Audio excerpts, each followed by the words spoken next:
मैं इस जख्म को इस इलाके में अपना स्वागत मानता हूं। इस जगह को अपना बनाने के लिए मुझे स्कारफेस को हराना होगा।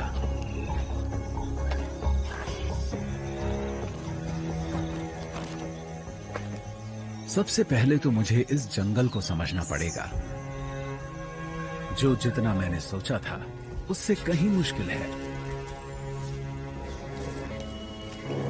मुझे एकदम खामोश रहना पड़ेगा और करीब पहुंचना होगा।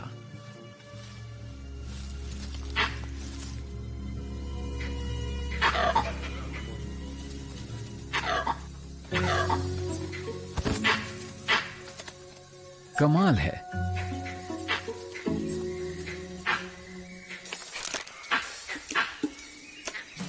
ये लंगूर है।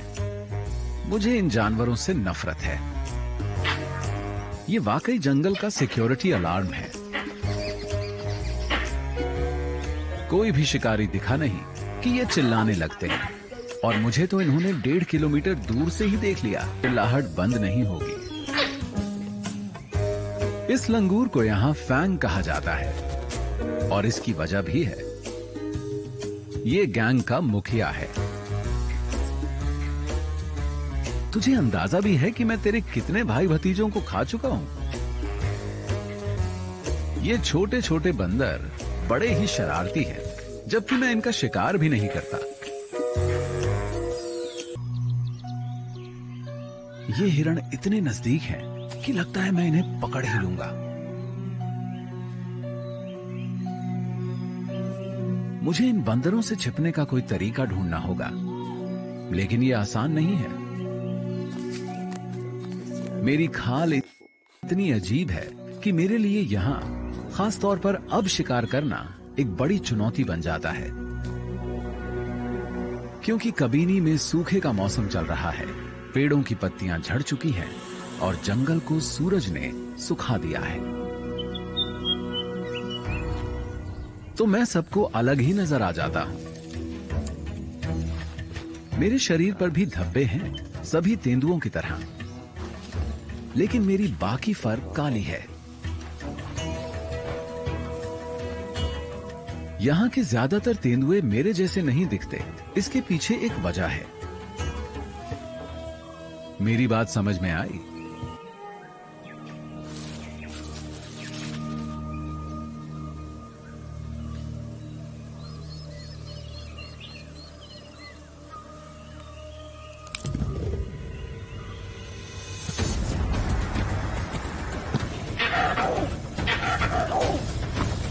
लेकिन इसे देर हो जाती है।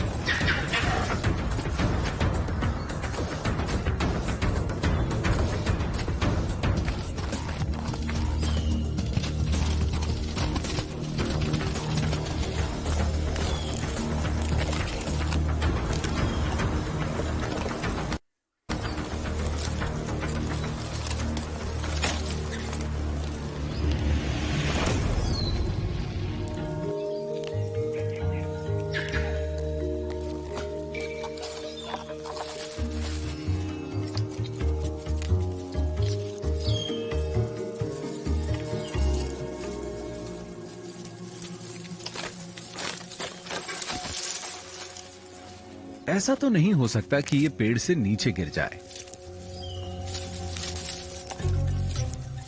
ये जगह कब्जा किए जाने के लायक है। इस जगह को अपना बनाने के लिए मुझे 2 चीजों की जरूरत है, इलाका और वंशज। क्लियो भरोसे से भरी है। ये ताकतवर है और खूबसूरत भी। इस काम के लिए टाइमिंग एकदम सही है। इसके जज्बात को ठेस लगी है। ऐसे में इसे ढाढ़स बंधाकर बात बन सकती है।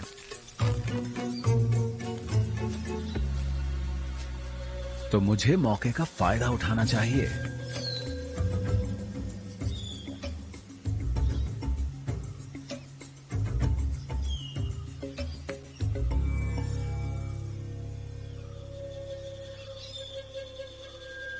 इससे ज्यादा दबदबे वाली मादा तेंदुआ है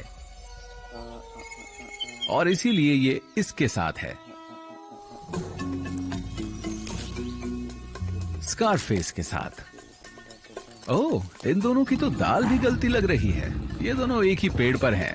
कुछ समझे आप? और मैं यहां नीचे इन जोकरों के बीच हूं।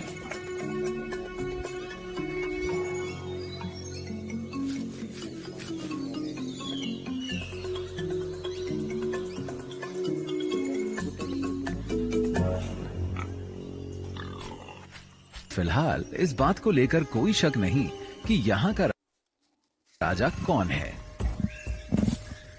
स्कारफेस हमें रोज ये याद दिलाता रहता है कि ये साम्राज्य उसका है। अगर मुझे कबीनी जंगल को अपना बनाना है तो मुझे इससे ज्यादा स्मार्ट होना होगा। चुनौतियों के बावजूद मुझे कोई रास्ता निकालना होगा।